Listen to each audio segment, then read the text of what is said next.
Hey, what's up guys, it's Hayden. Hey, and I'm Emma, welcome back to the channel. Look, we know we're a bit late with this. We are going to be mushing the last 2 episodes of The Mandalorian into this video because unfortunately I've been quite unwell. I did get COVID again and I've been quite sick, so we weren't able to film a review recap of chapter 19 unfortunately, so we're going to talk about the last 2 in this video. Our schedules also haven't really been syncing up, unfortunately. Yeah, it's been a mess of a couple of weeks, honestly. We've been finding it hard to just kind of sit down and film together anyway. So that's why we're late with this video. But we are here now and we appreciate you being here if you're watching this. And yeah, if you want to hear our thoughts on chapter 19 and chapter 20 of The Mandalorian season 3, then stick around. I think because we do have 2 episodes to talk about, I don't think we'll go into as much detail on our thoughts like we normally do. We won't go like a play-by-play like we've done in the past. I think we'll just give our general thoughts, whether we liked it or not, and what worked, what didn't. Yeah. So anyway, let's start with chapter 19, which was The Convert, I believe it was called. And this was quite a long episode, 58 minutes. So an hour-long episode. Do you know what? And for me, it felt like an hour. And when I watch The Mandalorian, time just goes so quick because we both have just such a blast with this show that, you know, these episodes could go on for 2 hours and they just fly by because we just love every moment. But I feel like this episode, it felt like it was dragging. It felt like an hour episode. And I could see what they were trying to do. They were trying to touch on stories that were kind of hinted at in the first couple of seasons, bring back a familiar face in Dr. Pershing, who is a scientist who's doing like the cloning, experimenting with cloning and stuff like that, obviously trying to lead into the sequel trilogy where they, you got the Snoke clones and all that. I don't know how big of a part this is going to play in this season, but by the looks of it, it's going to play a big part. They dedicated a big chunk of this episode to that storyline. To the point where we really only had maybe a 15-minute intro and a 15-minute outro with Mando and the child. Yeah. And I feel like we even said it to each other at different moments throughout the episode. We're like, okay, get back to the main storyline, get back to Mando. We get it. He's converted. Yeah. He wants to clone shit. We get it. Move on. Yeah. So I get what they were trying to do. And yes, there's a story there that they want to tell. I just don't know if it was executed. Maybe not in The Mandalorian. Maybe tell that story elsewhere. Maybe, or chop some of this story up into the next episode or another one. I feel like it could have been a lot shorter. Yeah. You still could have gotten the same message across and literally trim like 20 minutes off. I just didn't really care for this new storyline that they were setting up. But look, it obviously needed to happen at some point. It just wasn't very well executed. Yeah. But look, we've jumped ahead a little bit.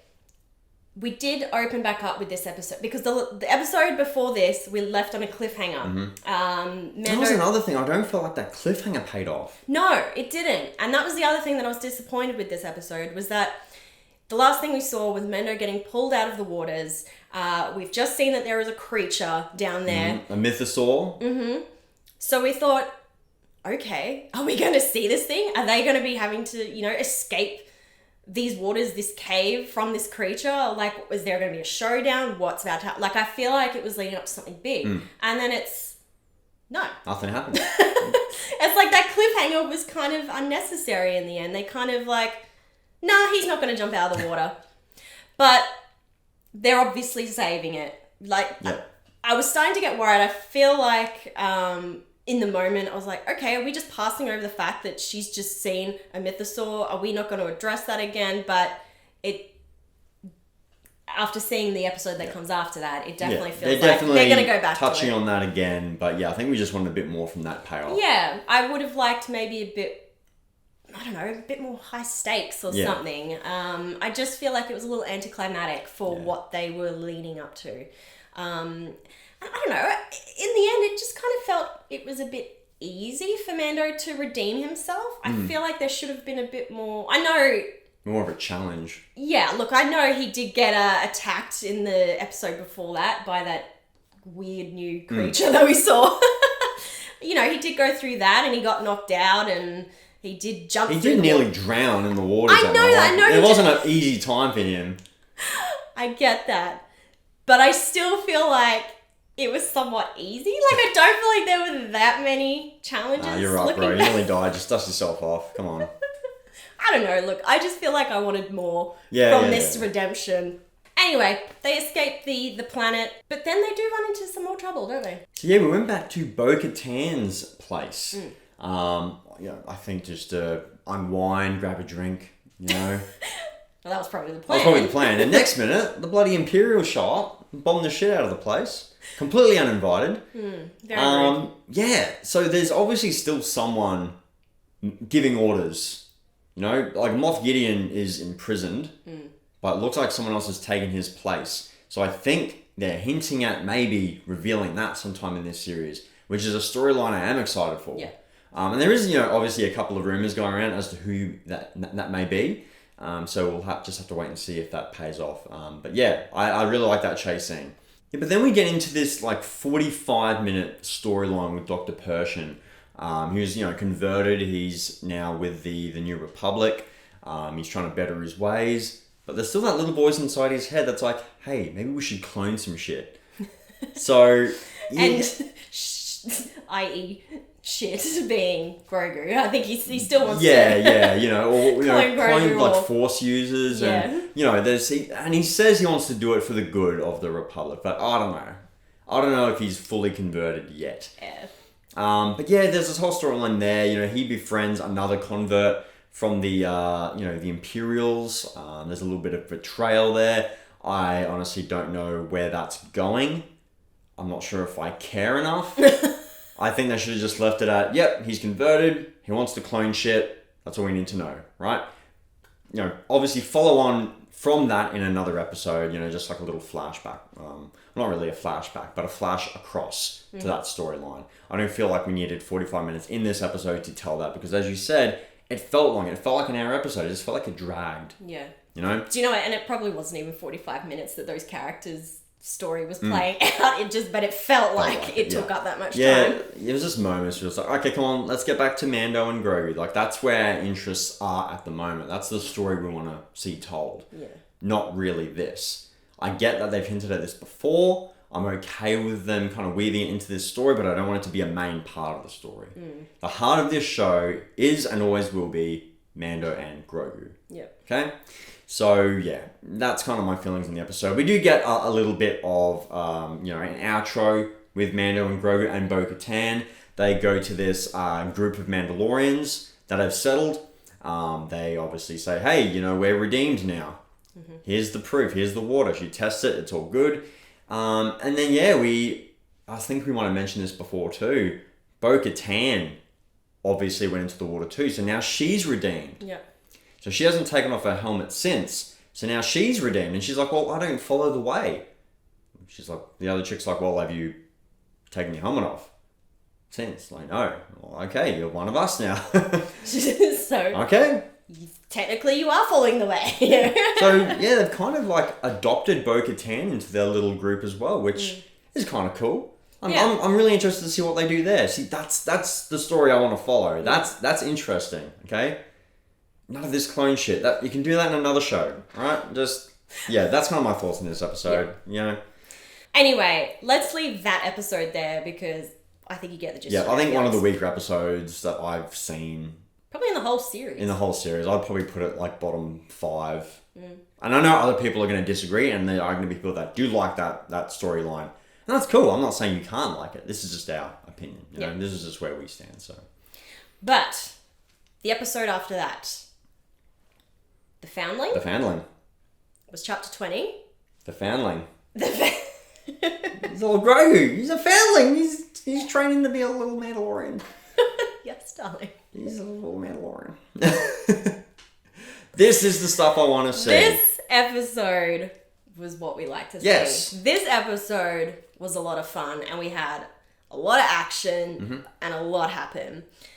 And I think I think the most wholesome and the best thing for me about this episode was Grogu finally started his training as a Mandalorian, like his official training, and it was the cutest thing. Gets ever. a little dart launcher on his arm, and he takes a couple of hits, but then he does a couple of flips, and he like shoots the other foundling, and yeah. So Mando is training him to be a Mandalorian, which is I think what we said in our last review was he's training him, right? He's showing him how to navigate, and now he's showing him kind of how to fight like a Mandalorian, right? He's a foundling. He's kind of being brought up like that now. So I really like that. I think that's really cool. It was so funny and so cute. And I love that he's going to be able to bring his learnt Jedi. Like he's got like that Jedi skill set as well, which is really cool. So I think he's going to be, he's going to be a very good Mandalorian. He's very small Mandalorian. Very small Mandalorian. Very small boy.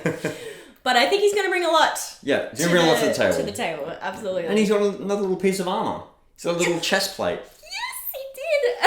I don't feel like it really shaped his body the best. But hey, it was still very cute to see him get that. But not only that, we had some dragon-like creature come down and just take another child. See, this felt like another kind of, monster of the week, adventure of the week kind of episode, which is what we loved about the first 2 seasons of The Mandalorian. And we haven't really had that so far in this season. It felt like it was telling a bigger story. This one felt like it was getting back to basics, saying, don't worry, we haven't forgotten about this kind of storytelling. And so you get this dragon still one of the foundling kids, and they pretty much go on this adventure to get the kid back. And there's a big fight scene, and that was really cool. I really liked that. Yeah. Bo-Katan shows that she's leader material. She leads the war party, and it feels like they've got a bit of respect for Bo-Katan. It's not like, hey, you're a newbie, we're going to haze you. It wasn't like that at all. It's like, hey, as long as you're redeemed, you're one of us now. Yeah. Right? We trust you. And the other thing I like about this storyline with Bo-Katan is I don't feel like she is really 100% on board with their way of living in terms of this Mandalorian I don't know. creed. I feel like she's starting to kind of understand them a little bit better. Yeah, because, obviously she did bend the rules. She did remove her helmet and, show her face to other... There was a group of them that they would live in a way that they could remove their helmets and show each other their faces. This one is so much more strict, and I don't know, I feel like there's still a little bit of conflict there for her. 100%, she's still not fully... Well, that's what you need in a good storytelling. You need conflict. Without conflict, your story's just like this, right? Yeah. Everything's hunky-dory.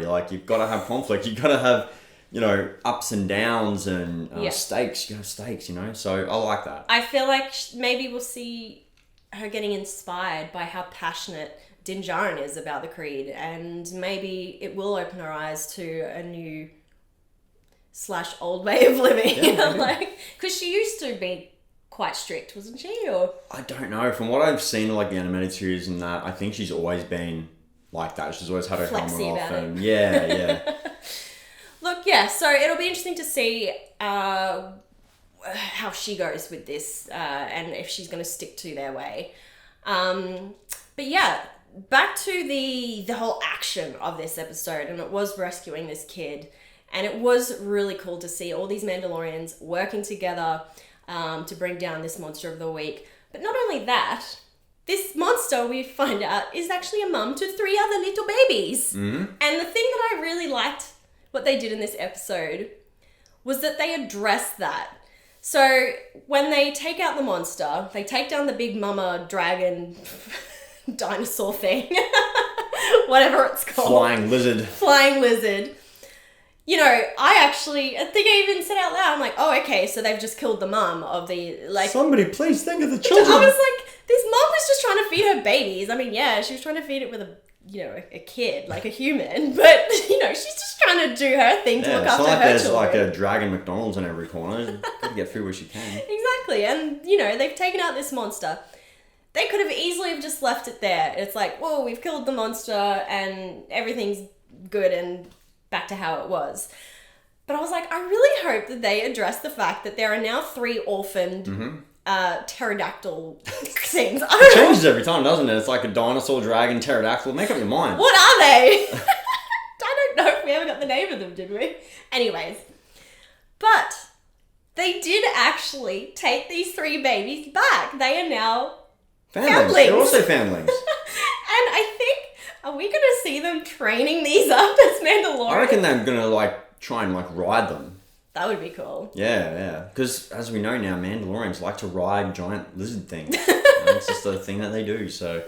But I really like that they did that. I feel like any other show would have been like, that's it, that's the end of the story, the monster is defeated, back to as you were. But no, they're like, no, we recognise that there were 3 lives here that are impacted by this creature being taken down. So they are taking them in and they are now going to care for them. Shows they've got a moral code. There's a moral code there. Yeah. So it's like, yes, we'll kill your mum, but we'll raise your children. Yeah. So I like that. I like that they didn't just brush over that. They actually are going to tie it into the story. So it'll be really interesting to see what they do with these 3 bird creatures. Look, I've called them something else now. Jesus Christ. All right. Something else that we forgot to mention is we got a flashback of Grogu at the Jedi Temple. How he escapes the Jedi Temple. That's a question that's been on everyone's lips the last couple of seasons, ever since we started getting these flashbacks. And so there's all these questions around that, and we actually get to see how he escapes in Revenge of the Sith. Well, the events are happening during Revenge of the Sith. And we got a familiar face, or a familiar actor, I should say, as the Jedi who saves Grogu. Yeah. And it was Ahmed Best, a.k.a. Jar Jar Binks. The actor who played Jar Jar Binks. Oh my God. That was a real big surprise, but a welcomed one. I thoroughly enjoyed that they chose him, that they have brought him back into the franchise after everything he's been through. I'm so happy for the dude. He went through so much shit, just everyone just hating on him for what he did with Jar Jar. And he was only doing his job as an actor, right? I mean, he didn't write the character, he didn't create the character. He just performed it the best way he could, which I think he did. If you're familiar with our channel... Oh, she loves Jar Jar. I love Jar Jar Binks. I've mentioned that in the past. My sister and I absolutely love Jar Jar Binks, and we would fight over him as kids. We adored him. He was our favourite. I wasn't the biggest fan of Jar Jar, but I understand the difference between a character and the actor that plays it. So I had no issues with the Ahmed Best, and I was actually really saddened to hear that he was his mental health was severely impacted by that. So I'm so glad to see that he's back. It's almost like a redemption story for him. I love to see that, and I love that they brought him back into the franchise and gave him a very prominent role. He is the Jedi that saves Grogu. That's a big deal. So cool. Love that flashback. We get you're going back to Grogu's past, showing where he came from. I love that. I think it was so good. Yeah, and it wasn't like a quick flashback either. We actually saw quite in depth kind of what happened, and I wasn't expecting that. The other thing that kind of got to me was when it was flashing back to the present, and it was while he was getting his little armor made for him that I guess the flashes, I don't know, the motions of his armor getting made brought back, it was triggering for him, and it brought back these memories. And so the flashes back to him in that moment, in that room, the facial expressions on his little face, I feel like are expressions we haven't seen from this character yet. And it was so... I actually cried. You would. I couldn't handle the trauma that he was going through. He's been through some shit. He's been through some shit. And I love how they were able to do that with the puppetry, the animatronics, everything that they do with that character. Being able to create those facial expressions. It's so good. What they've done with Grogu as a character is amazing. I really love this episode as a whole. I think it gave us some, storytelling elements of the grander story, with Grogu and his past, and it also just gave us a nice little episode of the week, just showing how they're fitting into this community now, showing Bo-Katan as a potential leader. Yeah, all good. I love this episode. More of this, please. Yeah. More of this, please. I want to see just more of his training. Yeah. Let's see what conflicts Bo-Katan goes through. Look, I think the next episode we are going to be probably going back to the scientists. No, I don't know. They're going to have to. I mean, they've set something up now. We're going to have to expect that they're going to be touching on this storyline now. Just tread carefully, guys, all right? Hopefully it gets better. But I'm loving everything else that they're doing. I like seeing this community of Mandalorians and learning more about what they do and the process of becoming a Mandalorian too. It's all very fun. Yeah. Anyway, guys, we'll leave it there. So make sure you let us know what you thought of these 2 episodes in the comments below. And as always, do that YouTube stuff. Slam that like button if you like what we do. Hit the bell for the notifications to be notified of what we got coming up next. Subscribe to our channel to become part of the Headspace Films community. Most importantly of all, thank you guys so much for watching. We'll catch you guys in the next one. Bye. See you later.